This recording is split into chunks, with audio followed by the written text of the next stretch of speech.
Hey guys, welcome back to my channel it's English time. So आज का जो हमारा टॉपिक है वो बहुत बहुत ज़्यादा इंपॉर्टेंट टॉपिक है जिसका नाम है पोएटिक डिवाइसेस, जिसे हम लिटरेरी डिवाइसेस भी कहते हैं, जो यूजुअली आपके पोम में आती हैं और उसमें आपको अलग अलग डिवाइसेस बताई जाती हैं जो आपका पोएट लिखता है। आपको उसके बिहाफ पे आपको जो पोएम में क्वेश्चंस पूछे जाते हैं। सो आई रियली होप कि आपको टॉपिक समझ में आए एंड प्लीज़ इस टॉपिक को बहुत ज़्यादा ध्यान से पढ़ें, क्योंकि ये टॉपिक बहुत कंफ्यूजिंग भी होता है और साथ ही साथ उतना ही ज़्यादा इम्पॉर्टेंट भी होता है। तो सबसे पहले कि लिटरेरी डिवाइसेस होती क्या हैं। लिटरेरी डिवाइसेस एक ऐसी टाइप ऑफ डिवाइसेस होती हैं, एक ऐसी टेक्निक होती है जो आपका जो राइटर होता है या जिसे हम पोएट कहते हैं, वो अपनी राइटिंग में यूज़ करता है। So, literary or poetic device is a technique a writer uses to produce a specific effect on their writing. अपनी राइटिंग को इंटरेस्टिंग, अच्छा और इफ़ेक्टिव बनाने के लिए जो टेक्निक्स वो यूज़ करते हैं उसे हम पोएटिक डिवाइसेस कहते हैं।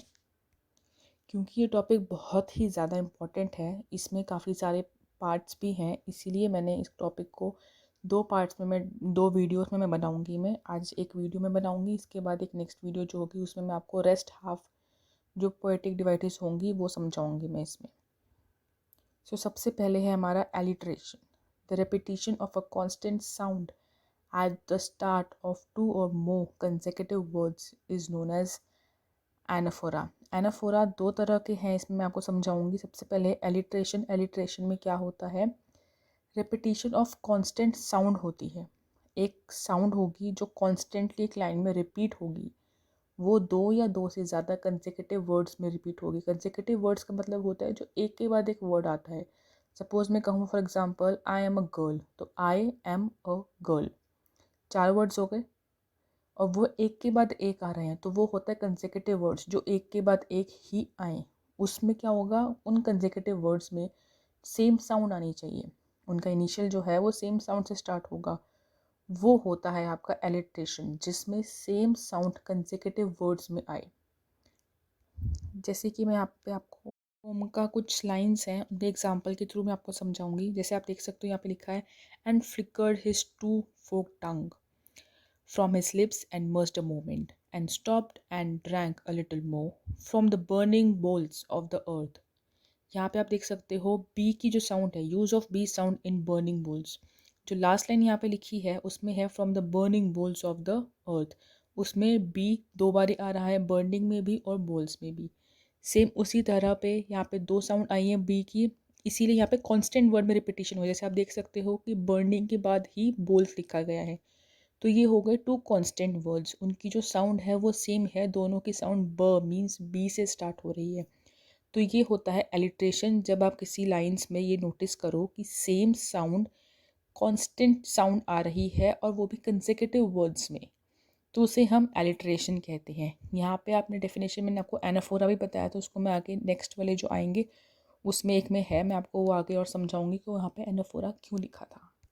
Now comes the second one, that is allusion, a reference और सजेशन टू अ हिस्टोरिकल और वेल नोन पर्सन, प्लेस और thing.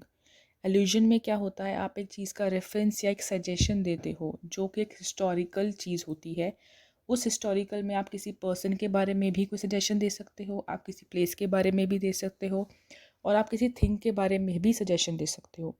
So एल्यूजन is the reference और सजेशन। आप एक रेफरेंस या किसी का सजेशन दोगे जो हिस्टोरिकल होना चाहिए।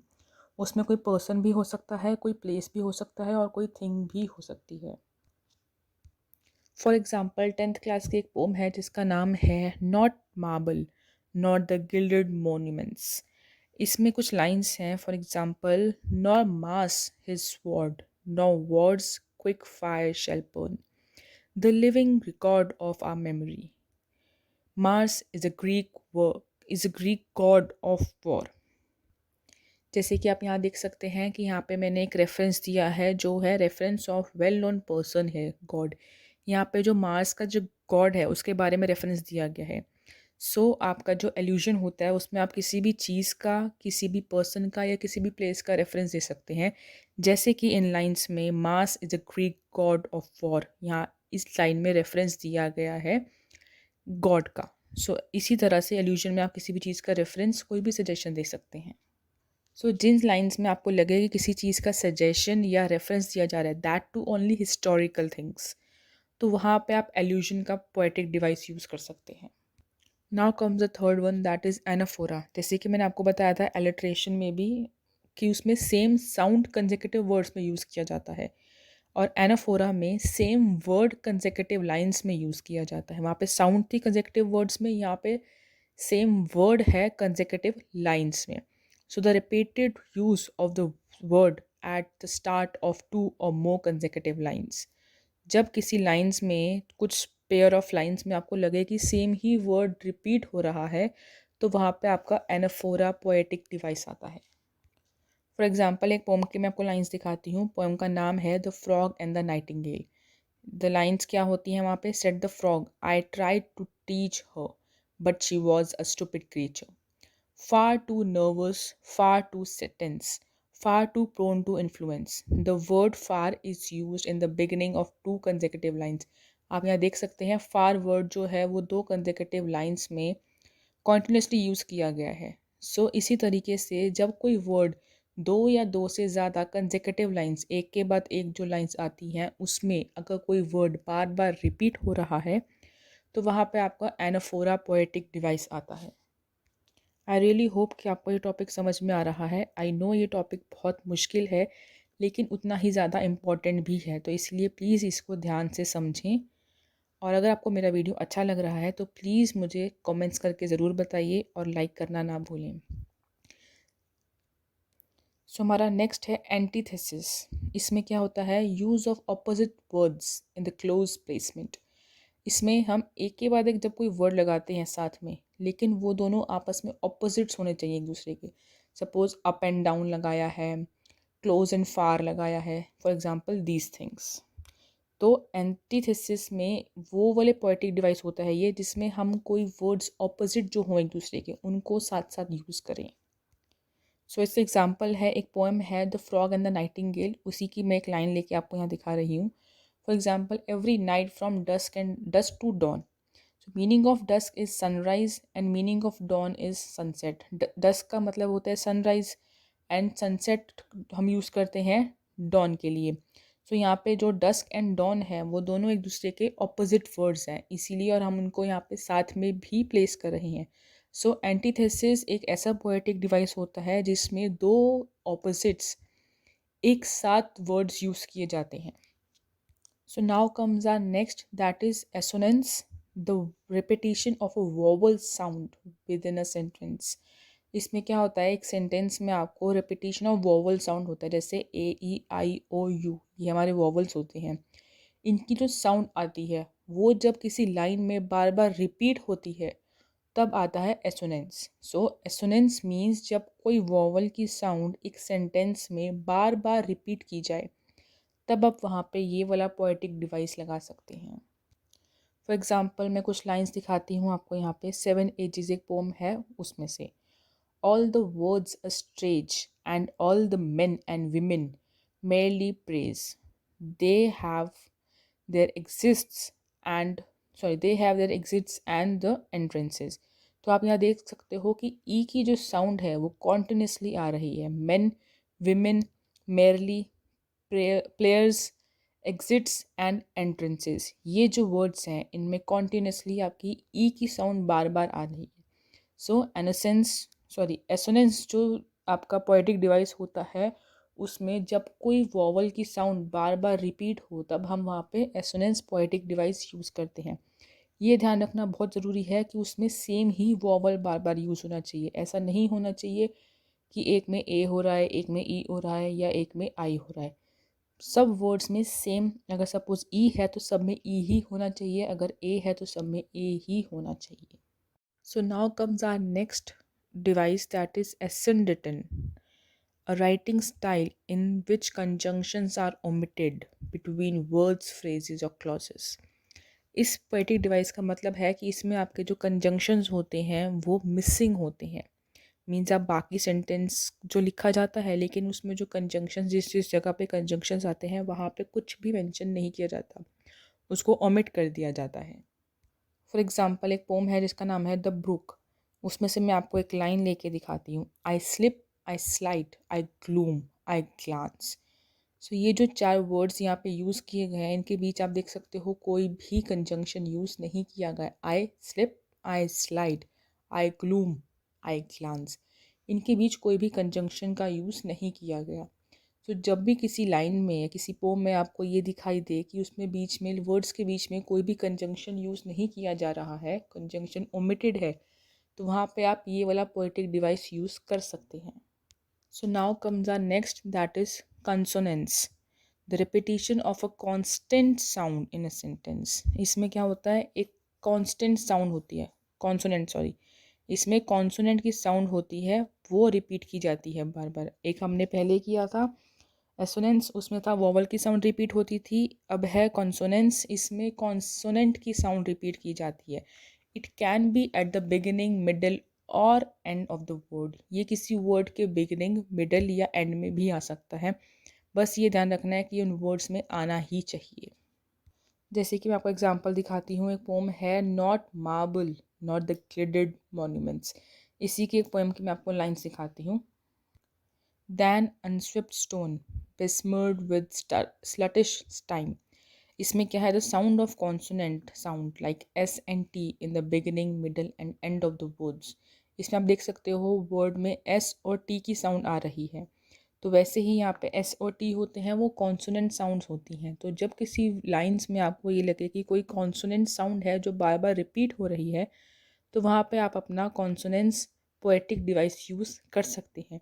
अगर किसी सेंटेंस में लगे वोवल्स की साउंड यूज़ हो रही है तो एसोनेंस यूज़ कीजिए। अगर किसी सेंटेंस में लगे कॉन्सोनेंट की साउंड रिपीट हो रही है तो आप वहाँ पे कॉन्सोनेंस का साउंड यूज़, कॉन्सोनेंस का पोएटिक डिवाइस यूज़ कर सकते हैं। Now comes a next poetic device जिसका नाम है enjambment. When a sentence continues in two more lines in a poem. इसमें क्या होता है, जब किसी पोम में आपकी कोई एक सेंटेंस जो है वो दो या दो से ज़्यादा लाइंस में जब आए, तब उसको हम बोलते हैं एंजैम्पमेंट। यूजुअली आप पोएम देखोगे तो उसमें क्या होता है कि हर एक लाइन के बाद कॉमा या फुल स्टॉप कुछ लगा होता है, लेकिन इस पोएटिक डिवाइस में आपके हर लाइन के बाद एक कॉमा नहीं होता।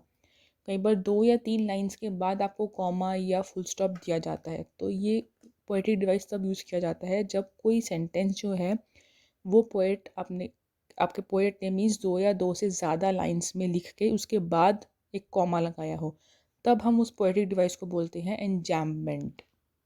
फॉर एग्जाम्पल, एक पोम है a legend of the north land. इसकी कुछ लाइंस मैं आपको दिखाती हूँ। They tell them a curious story, I don't believe this true, and yet you may learn a lesson if I tell you the tale to you.